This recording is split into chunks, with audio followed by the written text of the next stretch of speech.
Bapak Presiden Joko Widodo jadikan Making Indonesia 4.0 sebagai agenda nasional. Making Indonesia 4.0 adalah roadmap mengenai strategi Indonesia dalam implementasi memasuki Industri 4.0.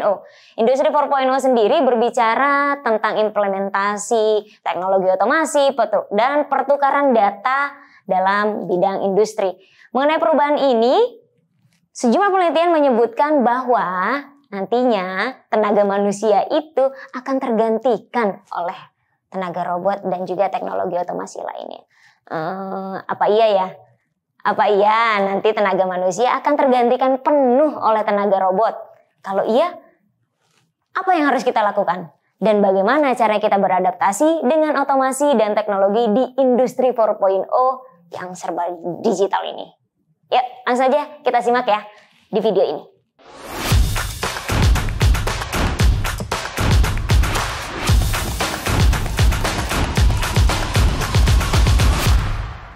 Oke, seperti tadi yang penting ya, apa betul nih tenaga manusia nantinya akan tergantikan oleh tenaga robot atau teknologi otomasi lainnya. Nah, kali ini sudah hadir nih Coach Adip Rahmanto.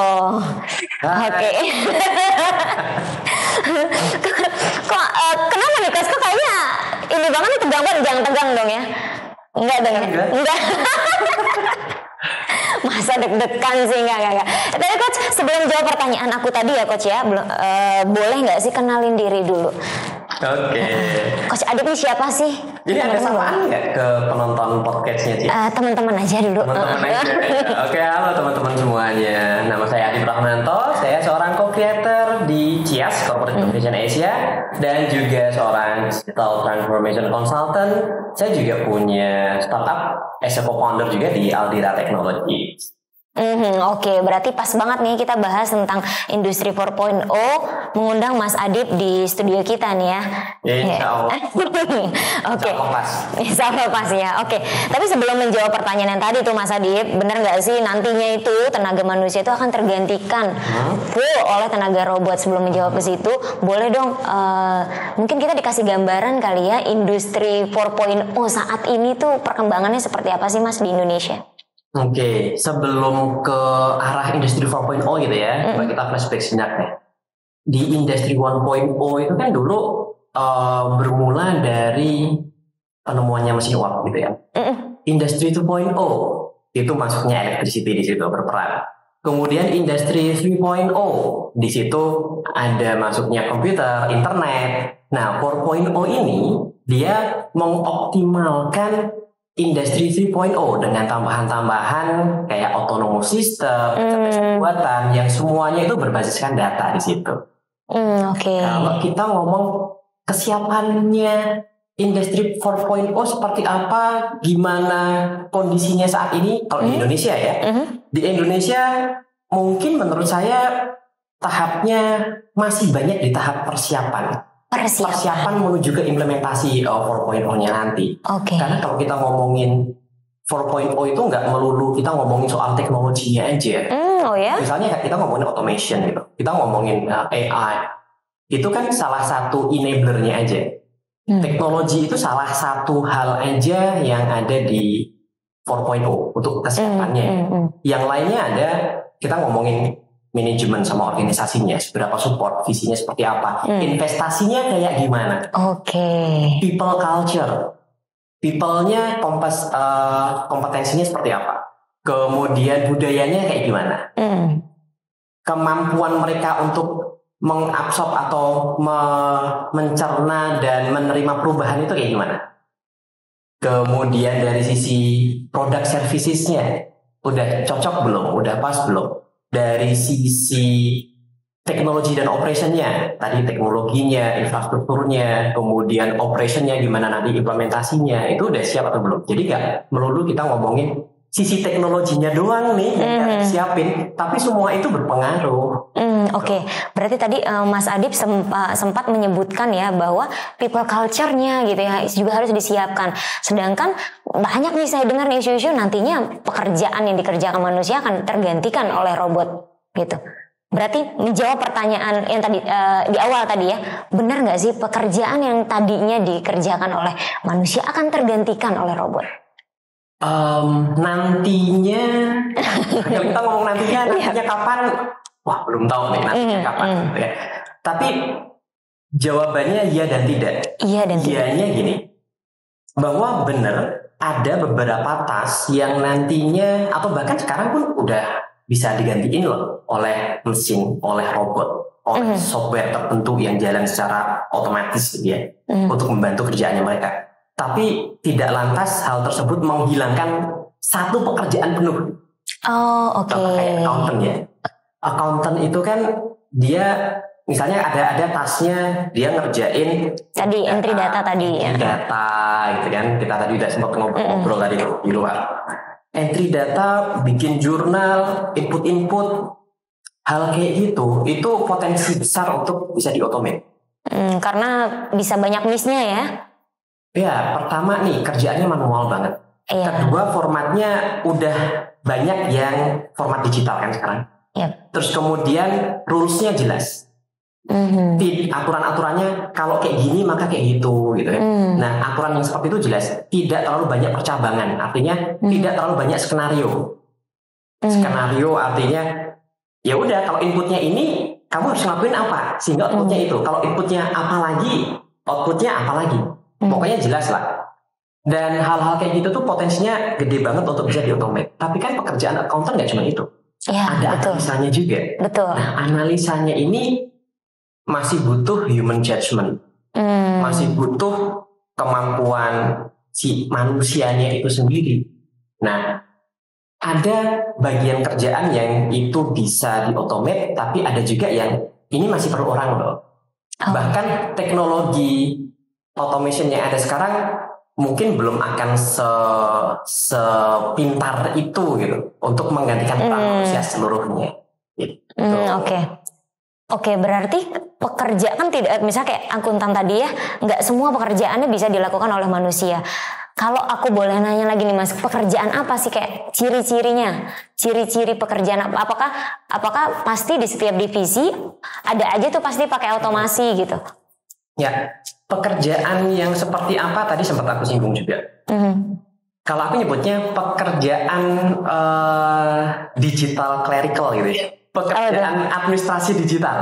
Kalau kita ngomong automation dalam konteks ini adalah automation yang kita nggak ngomong robot kayak di manufacturing gitu ya. Kita ngomong untuk digital workforce atau mereka-mereka yang kerja yang berhadapan dengan komputer, mereka pakai komputer untuk pekerjaannya, input data di situ. Hal-hal yang kayak gitu tuh dengan ciri pekerjaannya itu data-datanya udah digitize. Dalam format digital. Terus kemudian rules-nya jelas yang tadi, aturannya jelas, pattern-nya jelas gitu. Karena biar sistemnya itu, si automation-nya itu bisa menilai dan melakukan eksekusi. Oh, ada aturan yang seperti ini loh. Kalau dia input apa, maka aku harus ngapain. Si botnya udah ngomong kayak gitu. Jadi nggak perlu. Oh, kalau inputnya sekian, gitu, dia harus diapain ya? Oh, kayaknya kita lihat background-nya seperti apa. Gitu. Nggak perlu terlalu banyak human judgment gitu lah. Berarti kayak misalnya di akuntan tadi ya Mas ya, itu kan ada tadinya misal pekerjaannya input data iya gitu. Oh sekarang sudah automation gitu ya, udah pakai otomasi gitu. Nah itu kan udah lebih enak. Berarti kan kerjaannya nggak begitu banyak nih. Itu kan bisa ngaruh juga. Berarti perusahaan juga nggak mau rugi dong. Berarti kerjaannya harus ditambah nih mau nggak mau. Bener nggak? Kalau kayak gitu, kalau aku sebagai akuntan misalnya, oh berarti ya enak nih aku, ya enak sih sekarang udah input data udah nggak manual lagi nih, udah enak.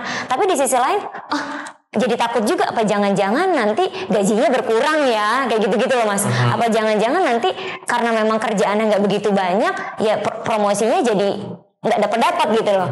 Itu ya, dengan adanya automation itu bukan lantas nanti gue nggak dipakai lagi nih sama company, akhirnya gue di layoff atau seperti apa, karena kan kerjanya udah sebagian besar udah bisa tergantikan sama si automation itu. Enggak sepenuhnya bener, enggak sepenuhnya salah juga. Tergantung company juga.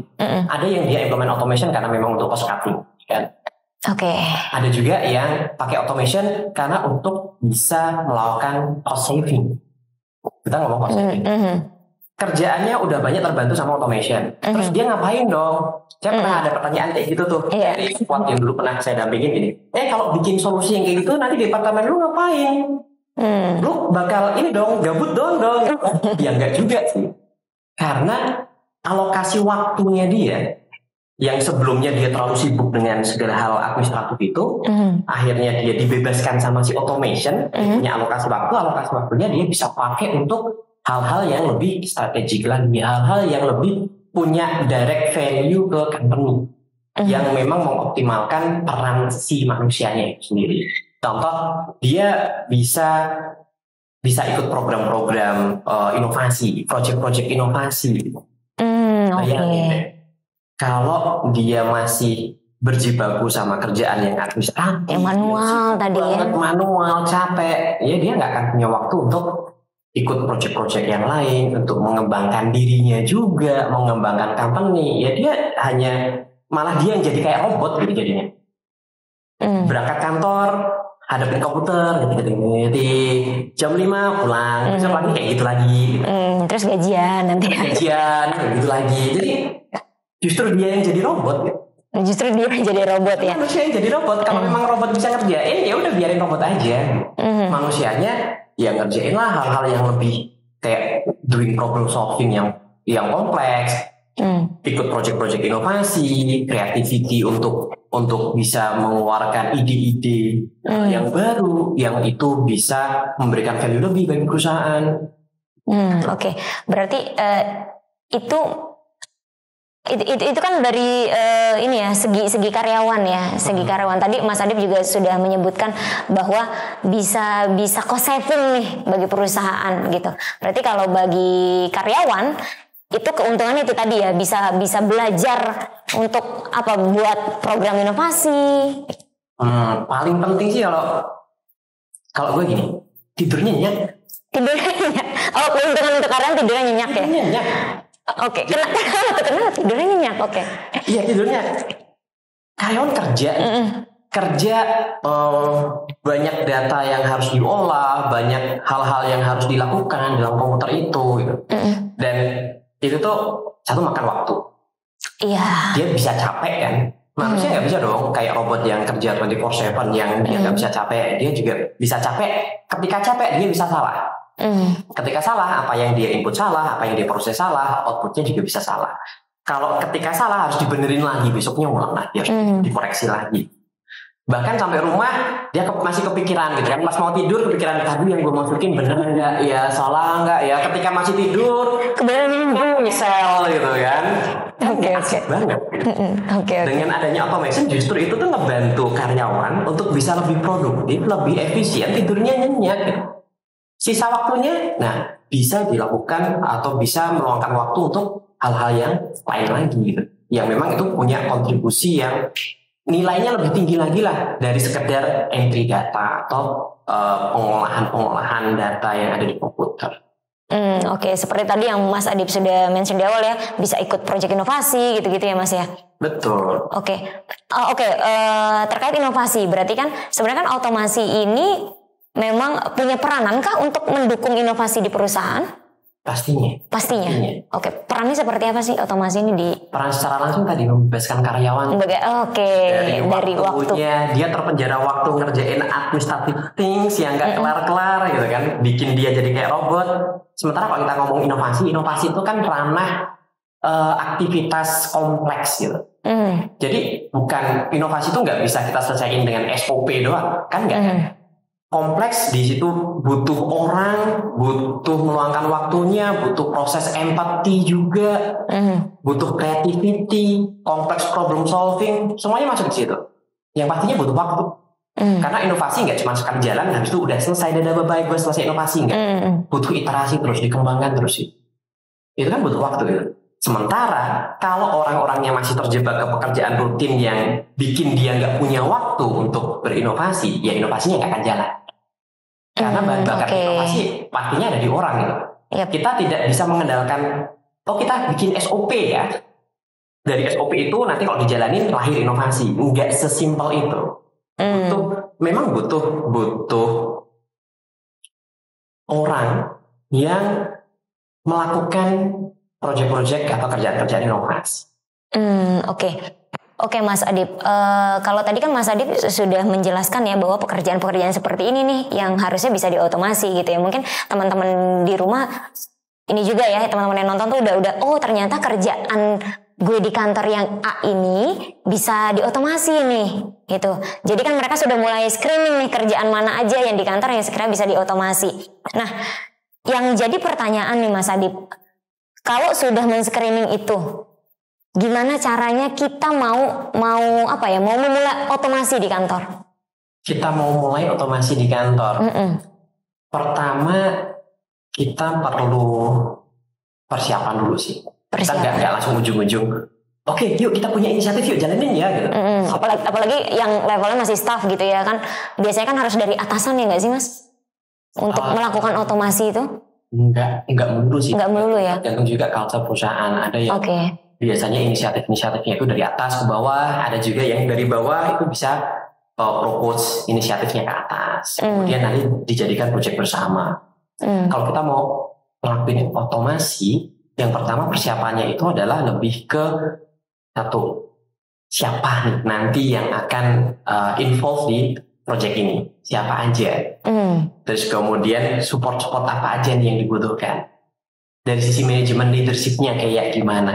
Jangan sampai kita menggebu-gebu pengen inovasi tapi nggak ada sponsor di perusahaan itu yang ngebaikin gitu, proyeknya. So dari situ persiapan itu penting banget nih. Kita melakukan alignment dari sisi manajemen, kemudian dari sisi arah kebijakan perusahaan nanti kedepannya akan seperti apa arahnya. Alignment dulu.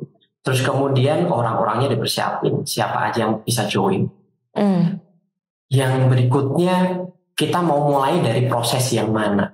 Proses yang mana? Enggak semua proses langsung oke, semuanya satu dari departemen kita otomatis. Oh, harus fokus dulu ya. Maksudnya harus dipilih berarti ya? Dipilih dulu, pelan-pelan dulu. Enggak, kecuali kalau memang sumber dayanya besar banget, enggak terbatas, ya mau ngelakuin otomasi ya mungkin bisa-bisa aja ya. Tapi kan kebanyakan perusahaan tuh nggak punya luxurious seperti itu, nggak punya karyawan juga beberapa gitu. Terus kemudian harus diambil sebagian untuk ngelakuin BAU business as usual, sama yang satu harus ngelakuin project-project inisiatif kayak otomasi atau melakukan inovasi yang lain. Terus kemudian juga dari sisi investmentnya, ya itu pentingnya. Penting loh. Iya. Semakin besar areanya, semakin gede pula investmentnya harus dikeluarkan ya. Kemudian risikonya juga semakin besar juga. Berangkat dari start small-nya. Proses yang mana dulu nih, tas yang mana dulu nih yang mau di-automate. Habis itu pemilihan solusinya. Kita nggak mungkin sekarang bikin otomasi itu dari nol. Karena kan udah banyak kan solusi-solusi yang menyediakan seperti itu. Kalau dari nol ya kelamaan. Waktunya banyak terbuang, capability-nya pun belum tentu kita miliki. Tapi kalau kita bisa gandeng solution provider, vendor untuk yang bisa mengimplementasikan otomasi itu akan lebih gampang. Tapi kita perlu pilih nih mana yang paling cocok sih sama kita. Mana yang paling cocok sama kita, oke. Kemudian juga kesiapan infrastruktur secara IT-nya seperti apa. Barulah kita nanti bisa melakukan implementasi. Habis diimplement, tinggal di-maintain. Nggak bisa implement, oke, gue udah selesai implement ya, oke, udah bye-bye. Gitu. Lu jalanin ya, nggak di-maintain juga dong. Gitu. Oke. Kalau misal ya tadi akuntan atau kita ambil HR kali ya, yang kira-kira dari HR itu gitu kan. Kalau tadi start small-nya tuh di bagian mana ya? Apakah bagian kalau HR mungkin kirim CV-nya, nge-screening CV bisa langsung pakai aplikasi gitu ya?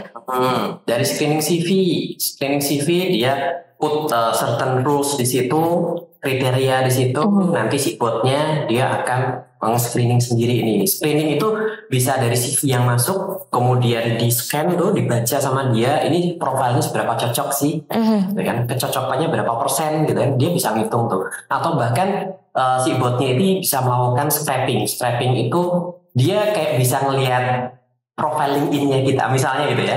Profile LinkedIn-nya, ada nih Adip nih, dia punya experience-nya sekian. Dia dia masukin ke Excel sama si botnya.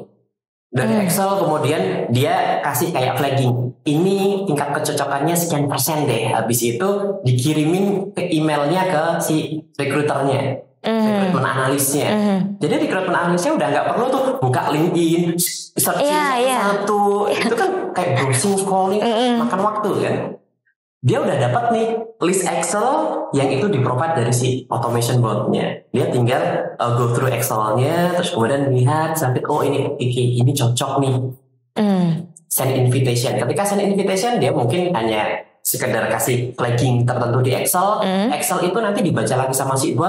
Dia yang akan gua kirimin email untuk panggilan interview nih. Dikirimin email sama si botnya. Si recruiternya nggak perlu tuh ngirimin email satu-satu gitu.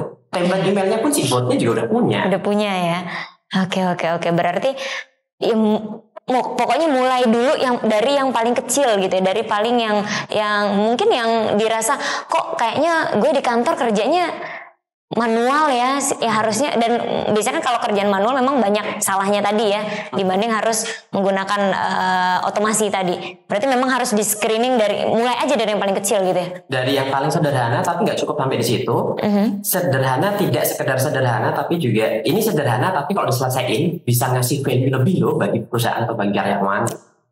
Oke, menarik. Berarti cari yang start small tadi, sederhana dan memberikan value tinggi bagi perusahaan ya. Iya. Kalau kita ngomongin kayak kuadran impact effort, lu biasanya pakai itu tuh untuk mendefine mau pakai solusi yang mana gitu ya. Jadi sumbu X itu effortnya, sumbu Y impactnya. Semakin ke semakin ke kanan, ini kanan gue di sini. Effortnya semakin gede, semakin naik ke atas, effortnya semakin, impactnya semakin tinggi. Jadi ya ambil yang ada di effortnya kecil, tapi impactnya tinggi. Ambil di kuadran ini. Effortnya kecil, tapi impactnya tinggi. Nah, biasanya perusahaan suka effortnya kecil dan cost-nya lebih kecil gitu ya. Kalaupun nggak usah pakai cost gitu ya, kan? Biasanya perusahaan lebih suka kayak gitu. Itu bisa dari sisi timeline-nya. Timeline itu berarti durasi ya? Durasinya, dari sisi banyaknya orang yang terlibat, dari sisi cost-nya juga itu bagian dari effort tuh. Jadi perlu ada assessment dulu, nggak serta-merta kita, gue pingin automate nih gitu ya. Di mana? Di HR, di HR. Di mana ya bro? Gitu. Di situ.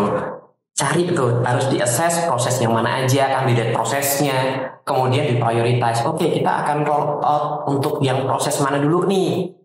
Nanti kedepannya mana lagi. Berarti kayak misal tadi ya start small tadi yang effortnya lebih kecil gitu ya. Pernah nggak sih Mas Adip sendiri ya dalam misal perusahaan yang minta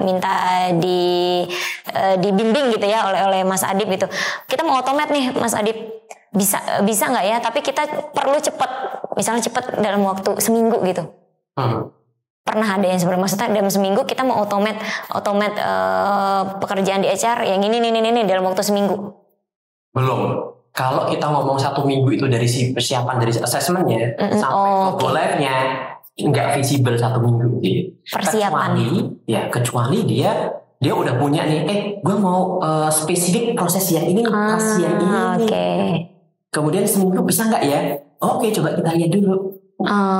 Misalnya kayak proses untuk rekrutmen tadi ya. Rekrutmen dia perlu untuk bikin laporan rekrutmen tuh muncul secara otomatis dari isinya dari due date rekrutmennya itu, terus kemudian status rekrutnya udah sampai mana aja, siapa aja, kapan harus di follow up sama siapa. Itu seminggu masih bisa mungkin. Tapi kalau dari tahap persiapannya seminggu mepet banget ya. Oke, berarti kembali lagi tadi ya assessment dulu, yang penting assessment dulu gitu ya. Di screening dulu pekerjaan yang mana nih, baru persiapan gitu ya. Baru implementasinya. Berarti sebenarnya teman-teman di rumah ini nggak perlu khawatir ya coach ya, benar nggak sih? Nggak perlu khawatir di industri 4.0 ini bakal kena layoff. Nggak perlu khawatir.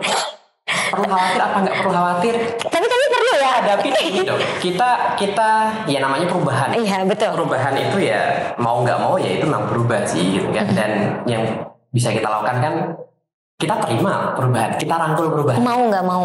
Oh nggak mau. Tapi gimana cara kita merangkul perubahan itu dengan tidak berdiam diri dong.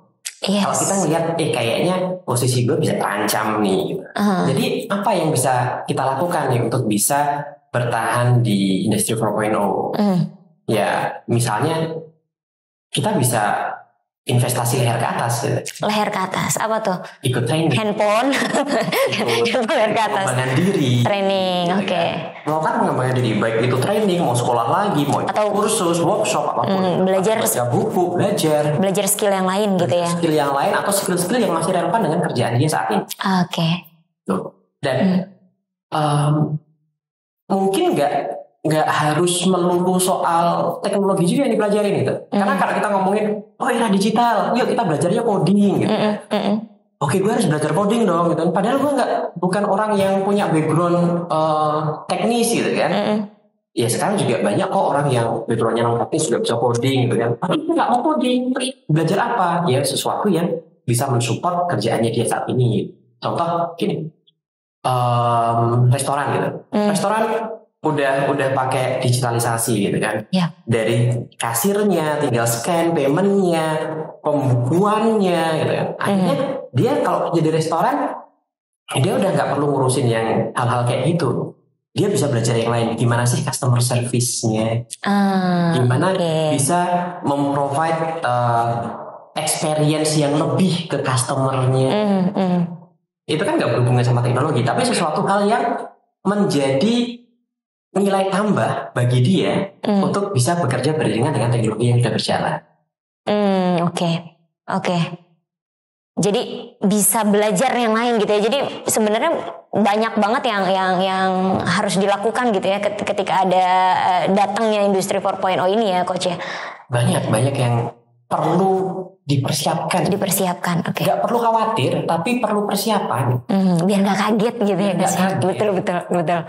Oke, tadi kan sudah dikasih tahu ya, sudah dijelaskan oleh Coach Adip bagaimana caranya men-screening pekerjaan di kantor yang sekiranya bisa diotomasi gitu ya, nggak perlu dikerjakan manual lagi. Nah, boleh dong Coach, mungkin ada teman-teman nih di rumah ya atau yang nonton video ini itu baru mau mulai mengimplementasikan otomasi di kantornya. Boleh dong kasih pesan buat teman-teman.